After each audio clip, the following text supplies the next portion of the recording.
Parliament may be prorogued for another 2 weeks, but it's already shaping up to be a busy political season, from managing a global pandemic. We are all still living in an emergency. To a new Conservative leader.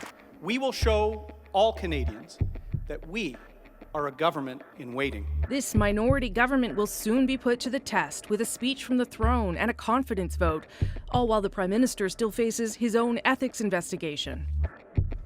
So how is the government and the opposition positioning itself? It's Thursday, and At Issue is officially back, although you could say we never really left. Chantal Hébert, Andrew Coyne, and Althea Raj. It was a particularly busy summer. But let's turn our attention to what we are expecting this fall. I want to do one go-round, if I can, on the latest WE controversy, the charity announcing it's going to shut down its operations in Canada. And just in terms of where that leaves this whole issue, does it change anything in terms of the politics of it? Andrew, I'll start with you. Very little, I would think. It certainly shows what dire shape the charity was in prior to this whole mess erupting. And that, of course, is part of the key claims and arguments made by the opposition on this, that basically the WE people came to the government with whom they had very tight connections and looked for a bailout, looked for a lifeline. So that question still remains, and all of the questions remain about who knew what and the degree to which the Prime Minister recused himself or didn't recuse himself. These questions have not gone away at all. Chantal, do you think it substantively changes anything, or just sort of brings it back to the fore? Neither. It is where it was. I suspect the conversation is changing for a good reason, and not because that the government is so devious. But I don't think that this week's news does much of anything one way or another. Well, particularly, Althea, when people are worried about getting their kids to school, there are flare-ups of the virus in different parts of the country. I wonder how the opposition keeps it moving, or if they can. Well, I would actually say it adds a little bit more fuel to the fire, because I think that it re-energizes in some ways the opposition parties. I think the government had been quite successful in kind of changing the channel with, let's talk about the speech from the throne and all these things that we plan on doing. And then here comes like the ghosts of the very recent past. And if anything, I think it also opens the Liberals up to saying, hey, We Charity, and before that, what it was known as Free the Children, was a very highly reputable charity, and the Liberals may have contributed to the downfall of a well-regarded Canadian not-for-profit. Okay, let's turn to the fall and how people are sort of positioning themselves, either on the government side or the official opposition. We'll leave it to that for now. How important a moment in time is this going to be, Andrew, the throne speech and sort of the build-up around it? Hugely important from the sounds of it. The government seems to have made a decision that they can essentially borrow in unlimited amounts because the money is free, because interest rates are so low. So if the leaks and the spin that we've been hearing ahead of time are in any way indicative of what they're planning, they're not satisfied with a deficit that is now in the neighborhood of $400 billion, unheard of, unprecedented by orders of magnitude beyond any deficit we've ever experienced in the past, and they want to go further, with the important difference that the deficit that they ran up until now was one to do with the crisis, with keeping people alive, keeping the lights on through this extraordinary crisis. The types of programs they're talking about now are completely different. They're discretionary programs. They're ideas that the Liberals have for the ways in which they'd like to change society, change the way the economy is run. And I'm not sure people who might have signed on to those earlier emergency deficits are going to be quite as happy to see them going further into debt for much more discretionary reasons. Yeah, I mean, the Prime Minister has said this will change the direction of the country and the country's economy. Is there an appetite for that, Chantal? Surely the government would be thinking about that. Surely the government has to be thinking that there's an appetite out there for stability or a return to some semblance to normal. So if they're planning to use this to have a campaign on change, I'm not sure there's an appetite out there. But to go back to the change in the conversation, I do believe that the speech from the throne has already changed the conversation. And I base that, for instance, on Erin O'Toole's speech to caucus this week. It wasn't a speech of official opposition lamenting prorogation, the absence of Parliament, the WE scandal, but it was about how the Conservatives are getting ready to present an alternative to the government rather than an addition for official opposition. So on that basis, I'm not sure that the Liberals are the only ones that want to change the channel from we charity. I think it's to the advantage of the Conservatives to be highlighting their alternative to the Liberals. Yeah, that's a smart observation, Althea, and it's probably beneficial in the long game for Erin O'Toole to do that. Absolutely. I think the speech from the throne is basically an opportunity for the Conservatives, as much as the Liberals, to present an alternative vision of what they want the public to see their party support. And we've seen Erin O'Toole actually say that there may be things in the speech from the throne that his Conservative Party chooses to support. And there's been an openness there that, frankly, has been unusual in the last couple of years in Ottawa.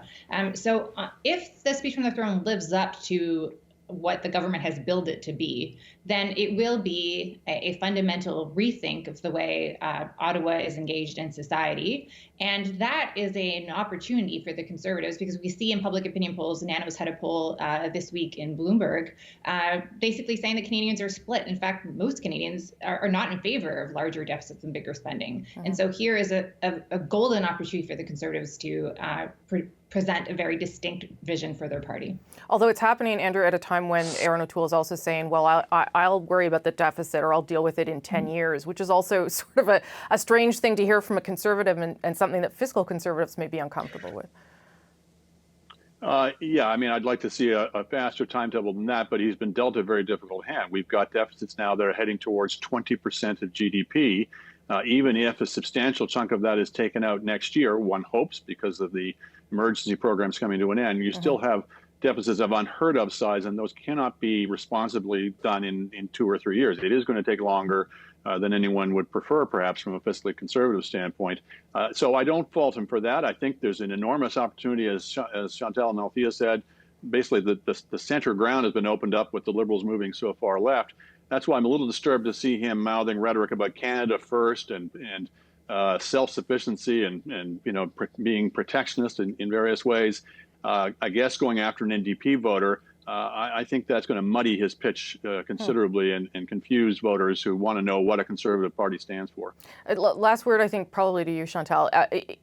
Surely there's an opportunity here for the government too, though. I take everyone's smart points about the Conservatives, but there is a chance here for the government to sort of reaffirm or reinvent its mandate. Up to a point, but there's also a very tight rope to walk on. It will be revealing of what their sense is of where Canadians are at, the tone and the way that they sell this throne speech. I don't think they've done so far a very good job of preparing for it, and they've let others define that throne speech. We'll see if in the end that pays off, in the sense that people will say, well, it's a lot more responsible than we expected. But I do think that voters are going to look for a sense that they want a government that comes across as responsible to handle the way forward.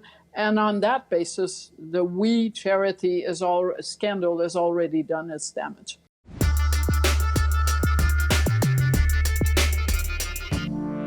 Some are asking around whether this government will have any fiscal anchor moving forward. It had been debt to GDP ratio. I'm not sure whether it's still going to be that, whether they'll put parameters around that in the throne speech or in the days following. Andrew, I'm sure we'll all have lots to say on it, but I'll start with Andrew because I'm sure this is one of his favorite topics. Do they need a fiscal anchor? Will there be one? What's your anticipation? In my opinion, they need a fiscal anchor. Yeah. They seem to have come to the conclusion that they don't, that we are living in extraordinary times in a couple of dimensions. One is the pandemic that we talked about earlier, and the other is this very low interest rate environment that we're in. To some extent, they're linked, but the interest rates were low even before the pandemic. Sure. And so they've come to the conclusion that, well, it's basically free money. We can borrow in as much as we like. We can have the central bank buy much of that debt, and we don't have to worry about inflation because all those old beliefs have no longer apply. Well, for the next 18 months, that's probably true. I think what some of us are concerned about is what happens if the perfect rosy scenario that they're pricing in, where interest rates stay low, inflation stays low, what happens if they're wrong about that and they've taken on all this debt? So it's a bit of another bait and switch. You remember the Liberals first came into power saying we're going to only have very small deficits and then balance the budget, and that turned out not to be true. This time they said we're going to go into debt because there's a pandemic on and we need to have all these programs, these emergency programs. And whoops, now that we're past the initial emergency, now we're going to go into further debt for a lot of programs that are basically just lifelong Liberal dreams that may or may not warrant going into this kind of deficit and this kind of debt. It might be hard, though, to say what your fiscal anchor is when you don't know what the future holds, right? I mean, that would be sort of my counter to them. It might be hard to set one if you don't really know what's going to happen with the pandemic. Chantal. I don't disagree with all that Andrew said, except it rests on the premise that we have yet to verify, which may yet turn out to be true, that we're going to see all these Liberal programs that they've always dreamt of, and they're now putting into place. So I'm a bit wary of judging something I have not seen. But I do believe that Erin O'Toole, up to a point, has taken the deficit issue out of the mix by giving the Globe interview and saying he would do it over 10 years. Because 10 years in the middle of a pandemic, while most people are still in crisis mode, sounds like it's in another life. And I don't think it was I think it was wise of Erin O'Toole to do that, but I also think that it gets that issue and the Conservatives standing up in the House as they did with Bill Morneau for the past 5 years asking, what is your date to restore fiscal balance? That's gone. Yeah, it's interesting because it neuters the argument that the Conservatives are going to come in and axe everything and make deep cuts, but it also sort of takes away that line of attack, as you say, for the Liberals. It just makes it, I don't know, a non-issue, Althea, would that be fair to say, or a non-issue for now? Well, I think what they were trying to do was basically protect themselves defensively on the Liberal oncoming attack that they were going to present an austerity budget, which is what they did to Andrew Scheer when he came out with his fiscal plan during the election, right? Any hint that there would be cuts, oh no, the country's going to have this terrible things will happen, all of your benefits will vanish, and the country will be plunged into dark despair. So that, I think that was actually strategically smart. And now he's talking about 10 years as not the actual date, but the target. So that's perhaps a movable goal. I think because we don't really know what's in the throne speech, like, are there going to be so many programs that there are structural deficits, or are these one-time key investments into transportation, for example, things that will benefit Canadians in the longer term? It may be difficult to have an anchor like we've had debt to GDP ratio. But I think, Kevin Page talked about this week, the former parliamentary budget officer, that there needs to be some sort of long-term fiscal plan. I think for the Liberals to say that they're a responsible government, to Chantal's point, they do need to present something that doesn't just make them look like they're Santa Claus and they're handing out goodies to everybody. Yeah, I mean, but we also go ahead, Chantal. No, but they also need to set a date to present Canadians with a budget. Yes, well, that's what I was going to say. That the throne speech actually won't have numbers in it. Like we won't really know all these things. Go ahead, Anne. The fiscal update they won't even tell us when that's going to be. Like maybe November. Yeah. Okay, Andrew, go ahead. So O'Toole's promise is essentially predicated on the same assumptions as the Liberals, which is that interest rates stay at these historic lows, basically as far as the eye can see. If that proves not to be the case, then his promise, along with the Liberal promises, will be out the window, because if we see a surge in interest rates, a surge in inflation, then we are back into kind of fiscal crisis mode of the kind that we would have seen in the 90s. And with the exception, and this is what makes the situation so concerning, is any previous surge in government spending, surge in government deficit of this dimension, whether you're talking about World War II or the big increase in spending in the 60s, was at a time when we had year after year of rapid economic growth to provide the revenues to pay it down. We are in a period, and going to be in a period for the next several decades, of very slow growth driven by the aging of the population. So we're not going to have that big revenue surge to save the day. So that's what's particularly concerning about this abrupt lurch towards ever larger deficits and debts, is is we have not the first clue at this point how to bring that deficit down.